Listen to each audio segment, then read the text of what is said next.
Assalamualaikum warahmatullahi wabarakatuh. Selamat pagi anak-anak ibu semuanya. Apa kabarnya hari ini? Alhamdulillah baik semuanya ya kabarnya ya. Oke, sebelum kita memulai pembelajaran pada pagi hari ini, alangkah baiknya kita mulai dengan berdoa. Berdoa menurut agama dan kepercayaan kita masing-masing. Berdoa mulai. Berdoa selesai. Nah, alhamdulillah. Ya, untuk hari ini anak-anak semuanya, Ibu ingin menyampaikan bahwa kita sudah masuk di tema 5. Setelah kita kemarin belajar di tema 4, hari ini kita sudah memasuki tema 5.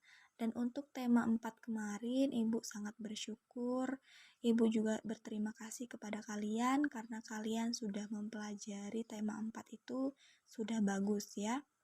Karena kalian sudah mengikuti pembelajaran dengan baik. Nah, Ibu harap untuk tema kali ini kalian bisa mempelajarinya dengan lebih baik lagi, lebih giat lagi, sehingga dapat meningkatkan pemahaman kita atas apa yang telah kita pelajari. Nah, oke, untuk hari ini silakan kalian buka tema 5, buku tema 5 itu di halaman pertama yaitu subtema 1. Sudah dibuka semuanya bukunya? Oke ya, di situ bisa kita lihat sama-sama di situ terdapat teks bacaan yang berjudul apa itu? Pengalaman belajar dari negara-negara ASEAN. Nah, untuk itu sebelum Ibu menjelaskan, Ibu akan menyuruh kalian untuk membacanya terlebih dahulu. Nah, karena kalian sudah kelas 6, jadi silakan kalian membacanya cukup di dalam hati saja. Kemudian setelah itu Ibu akan menjelaskan kepada kalian. Silakan untuk membacanya di dalam hati. Oke ya, sudah semuanya membacanya? Oke. Ya, jadi Ibu akan menjelaskan tentang pengalaman belajar dari negara-negara ASEAN. Nah, jadi di situ terdapat tokoh yang bernama Udin dan teman-temannya yang berkesempatan untuk menghadiri acara pameran yang dihadiri oleh negara-negara ASEAN yang diadakan di Jakarta. Nah, di situ diikuti oleh 10 negara ASEAN. Di antaranya ada negara Singapura, Vietnam, kemudian Laos, dan juga Brunei Darussalam. Nah, jadi mereka berkesempatan untuk belajar di situ atau mengenal berbagai budaya, adat istiadat, dan lain sebagainya karena mereka sudah berkumpul di situ.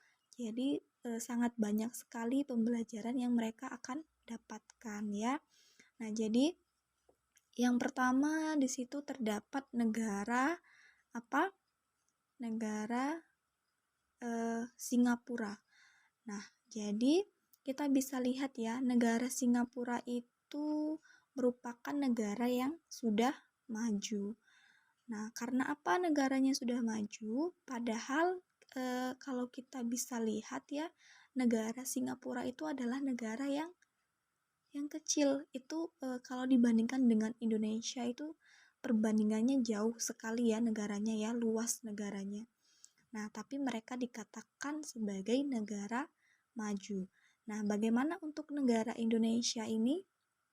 Apakah kita sudah dikatakan sebagai negara maju? Ada yang bisa jawab? Nah, ya belum ya. Jadi, untuk negara Indonesia itu kita belum dikatakan negara maju. Karena apa? Padahal yang kita tahu negara Indonesia adalah negara yang sangat luas, yang sangat kaya akan sumber daya alam, tetapi mengapa kita belum maju? Nah, jadi kenapa negara Indonesia ini belum maju?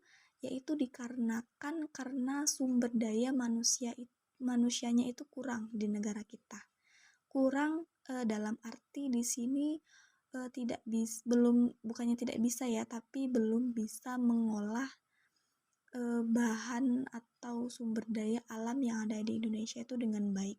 Sehingga untuk negara Indonesia itu kita banyak mengekspornya ke negara-negara tetangga. Ya, jadi karena kekurangan kita dalam mengolahnya, jadi kita hanya bisa mengekspornya. Nah, tapi bukan berarti negara Indonesia itu negara yang tidak akan maju. Negara Indonesia juga akan maju. Tetapi dengan berbagai hal, yaitu salah satunya dengan peningkatan pendidikan. Nah, semakin tinggi pendidikan seseorang, maka akan bertambah juga ilmu pengetahuan dan keahlian. Bisa juga mengikuti berbagai kursus atau berbagai sekolah-sekolah yang mengkursuskan kepada peningkatan skill, ya. Nah, itu bisa meningkatkan perekonomian yang ada di Indonesia karena kita sudah memiliki sumber daya yang banyak. Nah, kemudian kita juga bisa memiliki sumber daya manusia yang banyak juga sehingga kita dapat langsung mengolahnya. Ya, jadi itu bisa meningkatkan ekonomi yang ada di Indonesia dan bisa mengakibatkan negara kita itu menjadi maju. Nah, ya itu salah satunya Indonesia dapat dikatakan negara maju apabila sumber daya manusianya sudah meningkat atau sudah banyak. Nah, kemudian di situ Udin dan teman-temannya belajar tentang berbagai ragam budaya. Nah, di pameran itu terdapat bukan hanya adat istiadatnya saja ya, tapi di situ juga ada makanan khas yang dipamerkan di pameran tersebut.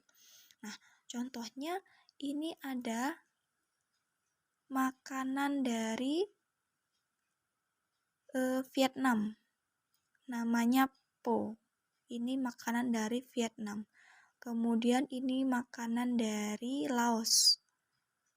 Nah, ya, ini makanan salah satu ciri khas makanan yang ada di negara-negara ASEAN.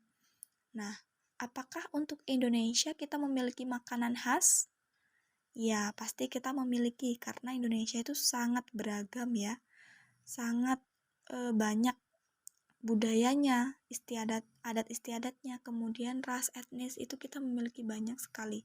Sehingga untuk makanan khas kita memiliki makanan khas yang banyak sekali ya. Tentu kita mempunyai makanan khas. Contohnya, di sini kita mempunyai makanan khas yaitu rendang. Rendang ini kita bisa lihat ini merupakan gambar masakan rendang. Ini ya, pasti kalian sudah pernah memakannya ya. Karena ini berasal dari Indonesia. Jadi Indonesia itu memiliki banyak sekali makanan khas, bahkan di setiap daerah itu memiliki makanan khasnya masing-masing. Ya, jadi itu bisa menjadikan kita sebagai pembelajaran ya. Karena untuk di negara kita ini memiliki sangat banyak sekali untuk makanannya, kemudian budayanya itu kita sangat melimpah. Ya, jadi kita harus bersyukur menjadi warga negara Indonesia walaupun negara kita belum maju, tapi kita merupakan negara yang saling toleransi atas apa yang ada di Indonesia, yaitu sangat beragam, tapi kita tetap bisa meningkatkan toleransi kita. Nah, kemudian dari pembelajaran yang telah kita pelajari ini yang bisa kita ambil yaitu untuk kita saling toleransi antara umat beragama, suku yang berbeda maupun negara-negara yang berbeda. Nah, itu kita bisa saling menghargai antar sesama manusia, walaupun berasal dari negara yang berbeda, tapi kita sama-sama umat manusia yang kita juga saling membutuhkan. Nah, jadi kita di sini belajar untuk saling menghargai ya budaya setiap negara, setiap daerah, apalagi di Indonesia itu memiliki budaya yang berbeda-beda. Jadi kita harus saling toleransi. Nah ya, jadi untuk pembelajaran kita hari ini Ibu rasa sudah cukup. Nah, untuk materi selanjutnya kita bisa lanjut di pertemuan selanjutnya. Dan Ibu akhiri, Assalamualaikum warahmatullahi wabarakatuh.